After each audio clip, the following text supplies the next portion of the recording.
ದುಡ್ಡು ದುಡ್ಡು ಅಂತ ನನ್ ಪ್ರಾಣ ತಿಂತಿದ್ದಾನೆ. ಅದು ಸಾಲದು ಅಂತ ಆನ್ಲೈನ್ ಪೇಮೆಂಟ್ ಬೇಡ, ಕ್ಯಾಶ್ ತಂದ್ಕೊಡಿ ಅಂತಿದ್ದಾನೆ. ಅಲ್ಲ, ಈ ಕಾಲದಲ್ಲಿ ಲಕ್ಷ ಕ್ಯಾಶ್ ಯಾರು ತಂದು ಇಟ್ಕೊಂತಾರೆ? ಕ್ಯಾಶ್ನ ಬಚ್ಚಿಟ್ಕೊಳ್ಳೋ ಅಷ್ಟರಲ್ಲಿ ನನ್ ಜೀವನ ಬಾಯಿಗೆ ಬಂತು. ಛೇ. ಹಾಯ್ ರಿತು.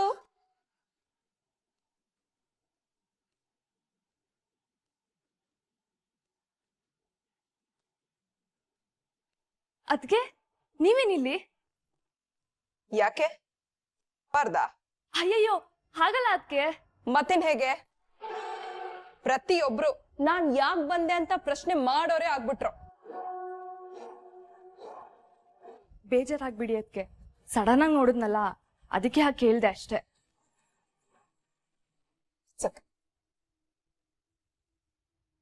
ಅಷ್ಟು ನೀವ್ ಮನೆ ಸೊಸೆ ಆಗೋರು. ಇಲ್ಲಿಗೆ ನೀವ್ ಯಾವಾಗ ಬೇಕಾದ್ರೂ ಬರ್ಬೋದು, ಯಾವಾಗ ಬೇಕಾದ್ರೂ ಹೋಗ್ಬೋದು.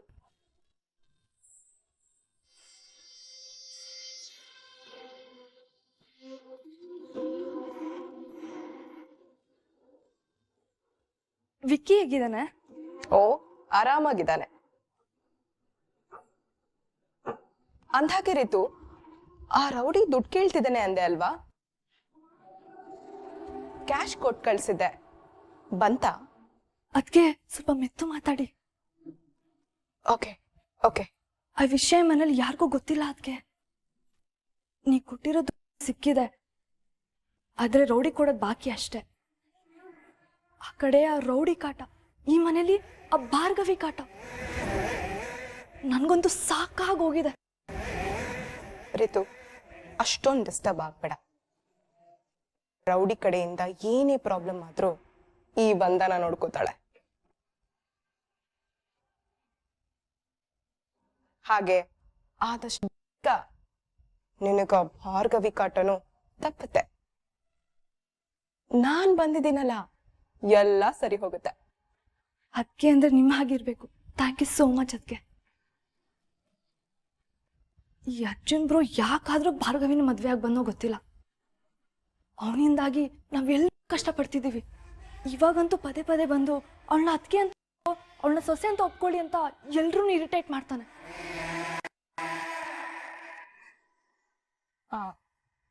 ಅರ್ಜುನ್ ಎಲ್ಲಿರಿತು?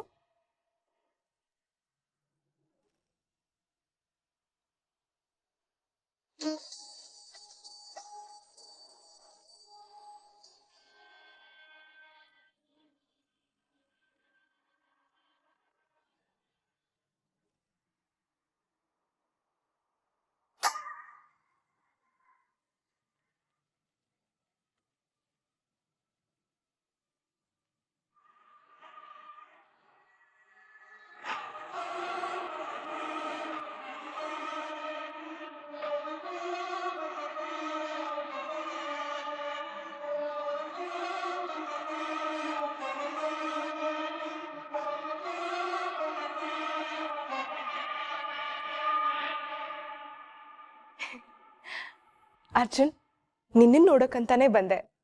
ಹೇಗಿದ್ಯಾ? ನನ್ನ ಹೆಂಡತಿ ಜೊತೆ ತುಂಬಾ ಚೆನ್ನಾಗಿದೆ.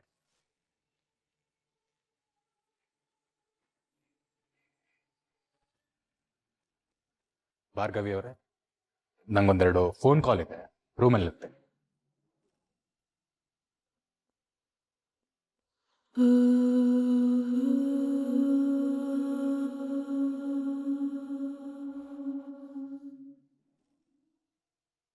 ಹಲೋ, ಹೊರಟೋದ್ರು?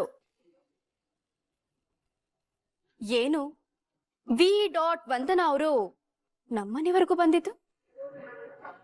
ಏನು ವಿ.ವಂದನಾ? ವಿ ವಂದನಾ ಅಂದ್ರೆ ವಕ್ರ ದೃಷ್ಟಿ ವಂದನಾ ಅಂತ. ಅದನ್ನೇ ಶಾರ್ಟ್ ಅಂಡ್ ಸ್ವೀಟ್ ಆಗಿ ವಿ ವಂದನಾ ಅಂದೆ. ಮೆತ್ತಿಗೆ ಚಿಕ್ಕ ವಯಸ್ಸಿಗೆ ಬಿಪಿ ಗಿಪಿ ಬಂದ್ಬಿಟ್ಟಾತು, ಹುಷಾರು. ನೋಡಿ, ಮನೆಗ್ ಬಂದ ಅತಿಥಿಗಳ ಜಗಳ ಮಾಡೋದು ಅಷ್ಟು ಚೆನ್ನಾಗಿರಲ್ಲ. ಇವಾಗ ನೀವು ನಮ್ಮನೆ ಅತಿಥಿ, ಹೇಳಿ ಏನ್ ತಗೊಳ್ತೀರಾ? ಕಾಫಿನಾ, ಟೀನಾ?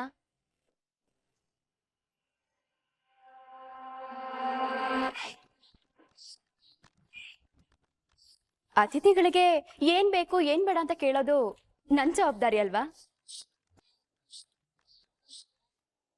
ಓಹೋ, ನಾ ವಿನಯದಿಂದ ಕೇಳಿದ್ರೆ ನಿಮ್ಗೆ ಉತ್ತರ ಕೊಡೋ ಅಭ್ಯಾಸ ಇಲ್ಲ ಅನ್ಸುತ್ತೆ ಅಲ್ಲ? ಏನು ಸೈಕೋ ಸುಂಟ್ರ ಗಾಡಿ ಇಲ್ಲಿವರೆಗೂ ಬಂದಿದೆ? ನನಗೆ ಸಿಕ್ಕಾಗಿರೋ ವಸ್ತು ಇದೇ ಮನೇಲಿದೆ. ಮನ್ಸಲ್ಲಿರೋ ಮಾತು ಬಾಯಿಂದ ಎಷ್ಟು ಬೇಗ ಹೊರಗೆ ಬಂದ್ಬಿಡ್ತು ಅಲ್ವಾ? ತಗೊಂಡ್ ಹೋಗ್ಬೇಕು ಅಂತಿರೋ ವಸ್ತು ಆಟದ ಬೊಂಬೆ ಅಲ್ಲ, ನನ್ನ ಗಂಡ.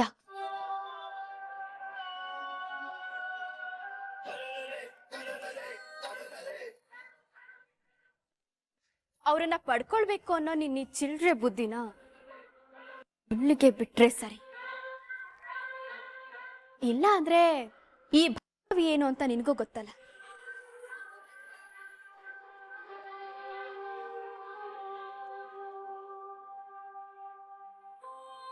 ಬೇರೆಯವ್ರ ವಸ್ತು ಮೇಲೆ ವಕ್ರ ದೃಷ್ಟಿ ಬೀರಿದ್ರೆ, ಐ ಮೀನ್ ಕಣ್ಣು ಹಾಕಿದ್ರೆ ಅದನ್ನ ಕಳ್ತನ ಅಂತಾರೆ.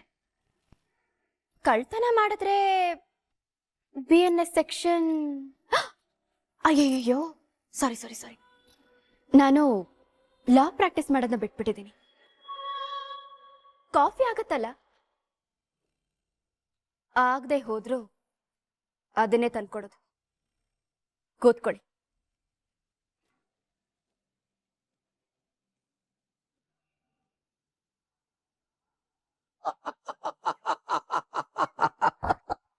ಕಾಫಿ ಇನ್ನೊಂದು ಕಪ್ ಕಾಫಿ ಮಾಡ್ಕೊಡ್ತಾಳಂತೆ.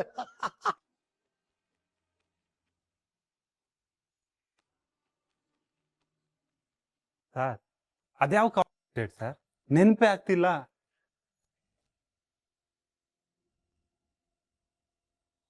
ಮತ್ತೆ ಅವಳು ಲಾಯರ್ ಬೂದಿ ತೋರಿಸ್ತಾಳ ಅಥವಾ ತೆಪ್ಪಗ್ ಮನೇಲಿ ಬಿದ್ದಿರ್ತಾಳ ಅನ್ನೋಕ್ಕೆ ಒಂದು ಸಣ್ಣ ಪರೀಕ್ಷೆ ಮಾಡಿದೆ ಅಷ್ಟೇ ಶ್ಯಾಮ್. ಪರವಾಗಿಲ್ಲ, ಎಲ್ಲಾನು ನಾನು ಅನ್ಕೊಂಡ್ ಹಂಗೆ ನಡೀತಿದೆ. ಸೂಪರ್ ಸರ್ ನೀವು. ಆದ್ರೂ ಭಾರ್ಗವಿ ನಿಮ್ಮ ಮನೆಗೆ ಮೇಲೆ ಫುಲ್ ಚೇಂಜ್ ಆಗ್ಬಿಟ್ಲಲ್ಲ ಸರ್. ಆದವಳು ತೆಪ್ಪಗಿರೋದನ್ನ ನೋಡೋದಕ್ಕೆ ಒಂಥರ ಆಗಿದೆ ಸರ್. ಪಾಪ, ನನ್ನ ಮಗನ ಹೆಂಡತಿ ಆಗೋ ಕನಸು ಕಾಣ್ತೀಯಾಳೆ. ಆದ್ರೆ ಅವಳನ್ನ ಈ ಮನೆಯಿಂದ ಆಚೆ ದಬ್ತೀನಿ.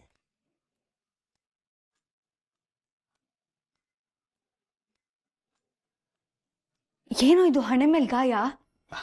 ಅದಕ್ಕೆ ದೇವಸ್ಥಾನದಲ್ಲಿ ಒಂಚೂರು ಕಾಯ್ಚೂರು ತಾಗ್ಬಿಡ್ತು, ಸಣ್ಣ ಗಾಯ ಅಷ್ಟೇ. ನಿನ್ನ ಹೆಂಡತಿ ನಿನಗೆ ಔಷಧಿ ಹಚ್ಚಿ ಕೇರ್ ಮಾಡ್ತಿದ್ದನ್ನ ನೋಡಿದೆ, ಅದಕ್ಕೆ ಒಳಗೆ ಬರಲಿಲ್ಲ.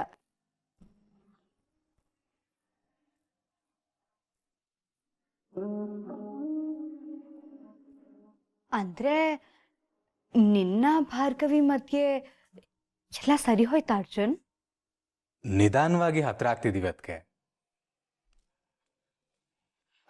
ನಾನು ಬೇಕಂತಾನೆ ನಿಜಾನ ಮುಚ್ಚಿಟ್ಟಿಲ್ಲ ಅನ್ನೋದು ಅವ್ರಿಗೂ ಅರ್ಥ ಆಗ್ತಾ ಇದೆ. ಆದಷ್ಟು ಬೇಗ ನಾವಿಬ್ರು ಮೊದ್ಲಿನ ತರ ಆದ್ರೆ ಸಾಕು. ನೀವಿಬ್ರು ಒಂದಾದ್ರೆ ಈ ಮನೇಲಿ ಜಾಸ್ತಿ ಖುಷಿ ಪಡೋದು ನಾನೇ ಅರ್ಜುನ್. ನಿಮ್ಮಿಬ್ಬರ ಜೋಡಿಗೆ ಯಾರ ದೃಷ್ಟಿನೂ ಬೀಳ್ದೆ ಇರ್ಲಿ. ಬಂದಿದ್ದಾಳಲ್ಲ ಆ ವಂದನ, ಅಲ್ಲ ಅವಳು ಪದೇ ಪದೇ ಇಲ್ಲಿಗಾಕ್ ಬರ್ತಾ ಇದ್ದಾಳೆ. ಅವಳಿಗೆ ಮಾಡಕ್ ಬೇರೆ ಕೆಲಸ ಇಲ್ವಾ? ನಂಗೆ ಗೊತ್ತಿಲ್ಲ ಅರ್ಜುನ್, ನಾನು ಇಗ್ನೋರ್ ಮಾಡಿದೆ, ಬಟ್ ಸ್ಟಿಲ್ ಇನ್ನೂ ಇಲ್ಲೇ ಇದ್ದಾಳೆ. ಮಾವನೇ ಹೇಳಿದಾರಲ್ಲ ಅವಳಿಗೆ, ನೀನ್ ಯಾವಾಗ ಬೇಕಾದ್ರೂ ಬರ್ಬೋದು, ಎಷ್ಟು ದಿನ ಬೇಕಾದ್ರೂ ಇಲ್ಲೇ ಇರ್ಬೋದು ಅಂತ. ಇನ್ನೂ ನಾವೇನ್ ಹೇಳಕ್ಕಾಗತ್ತೆ ಹೇಳು? ಮಾಡಕ್ ಬೇರೆ ಕೆಲಸ ಇಲ್ಲ, ಸುಮ್ನೆ ನಮ್ ನೆಮ್ಮದಿ ಹಾಳು ಮಾಡಕ್ ಬಂದಿರ್ತಾಳೆ ಅಷ್ಟೇ. ಪಾಪ, ನಿನ್ನನ್ನೇ ಮದ್ವೆ ಆಗ್ಬೇಕು ಅಂತ ಕನ್ಸ್ಕೊಂಡಿದ್ದಲ್ಲ, ಅದಕ್ಕೆ ಹಾಗಾಡ್ತಾಳೆ. ನೀನೇನ್ ಬೇಜಾರ್ ಮಾಡ್ಕೋಬೇಡ ಅರ್ಜುನ್. ಹಾಗೆ 1000 ಕನ್ಸ್ ಕಾಣ್ತೀವಿ, ಆದ್ರೆ ಪ್ರೀತಿ ಮದ್ವೆ ಅನ್ನೋದು ಇಬ್ರು ಒಪ್ಪಿ ಆಗೋದಲ್ವಾ? ಅಷ್ಟು ಸಿಂಪಲ್ ವಿಷಯ ಯಾಕೆ ಅರ್ಥ ಆಗ್ತಿಲ್ಲ? ಬೇರೆಯವ್ರ ಸಂಸಾರದಲ್ಲಿ ಮೂಗ್ ತೂರ್ಸೋದು ಯಾಕತ್ಗೆ? ಹೀಗಂತೀನಿ ಅಂತ ಬೇಜಾರು ಮಾಡ್ಕೋಬೇಡ ಅರ್ಜುನ್. ಬೇರೆಯವರಿಂದ ನಿಮ್ಮಿಬ್ಬರ ಮಧ್ಯ ಜಗಳ ಆಗ್ತಿದೆ ಅಂದ್ರೆ ನಿಮ್ ಸಂಸಾರ ಗಟ್ಟಿಯಾಗಿಲ್ಲ ಅಂತ. ನಿನ್ ಸಂಸಾರನ ಉಳಿಸೋದು ಬಿಡೋದು ನಿನ್ ಕೈ ಇದೆ.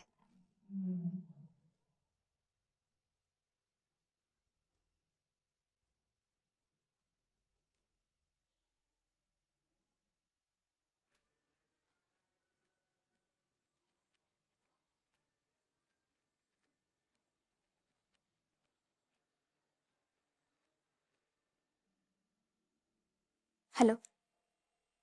I am sorry madam. ಸಾರಿನಾ? ಯಾಕೆ ಸರ್? ನೀವು ಕಳಿಸಿರೋ ಸಾಕ್ಷಿ ನೋಡಿ ಶಾಕ್ ಆದೆ ಮೇಡಮ್. ಸಂಧ್ಯಾ ಸಾವಿಗೆ ಯಾರು ಕಾರಣ ಅಂತ ತಿಳ್ಕೊಳ್ಳೋದಕ್ಕೆ ಗಂಡನ ಮೇಲೂ ಅನುಮಾನ ಪಟ್ಟು ಅವನು ಬ್ಲಡ್ ಸ್ಯಾಂಪಲ್ ಕಳಿಸಿದ್ದೀರ. ನಿಮ್ಮನ್ನು ಸರಿಯಾಗಿ ಅರ್ಥ ಮಾಡ್ಕೊಳ್ಳದೆ ಅವತ್ತು ತಪ್ಪಾಗಿ ಮಾತಾಡಿ ನಿಮ್ಮ ಮನಸ್ಸಿಗೆ ನೋಯಿಸ್ಬಿಟ್ಟೆ. Sorry madam. ಪರವಾಗಿಲ್ಲ ಸರ್. ಒಟ್ನಲ್ಲಿ ಸಂಧ್ಯಾ ಕೊಲೆಯಿಂದ ಯಾರಿದ್ದಾರೆ ಅಂತ ತಿಳ್ಕೊಳ್ಳೋದೇ ನಮಗೆ ಮುಖ್ಯ ಅಲ್ವಾ? ಆದರೂ ಸಂಧ್ಯಾ ಕೇಸ್ ಬಗ್ಗೆ ನೀವು ತೋರಿಸ್ತಿರೋ ನಿಷ್ಠೆಗೆ, ನೀವು ತಗೋತಿರೋ ರಿಸ್ಕ್ಗೆ ಒಂದು ಸೆಲ್ಯೂಟ್ ಹೊಡಿಲೇಬೇಕು ಮೇಡಮ್.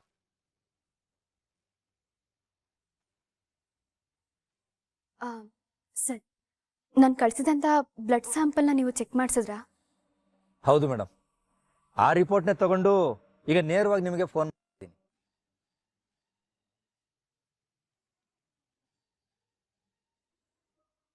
ಸರ್, ಅವತ್ತು ಸಂಧ್ಯಾ ಸ್ಪಾಟಲ್ಲಿ ಒಂದು ಬ್ಲಡ್ ಸ್ಯಾಂಪಲ್ ಸಿಕ್ಕಿತ್ತಲ್ಲ, ಆ ಬ್ಲಡ್ ಸ್ಯಾಂಪಲ್ಗೂ ಈ ಸ್ಯಾಂಪಲ್ಗೂ ಏನಾದರೂ ಮ್ಯಾಚಸ್ ಇದೆಯಾ? ಮೇಡಮ್, ಅದು ಒಂದು ವೇಳೆ ಮ್ಯಾಚ್ ಆದರೆ ಏನು ಮಾಡ್ತೀರಿ ಮೇಡಮ್?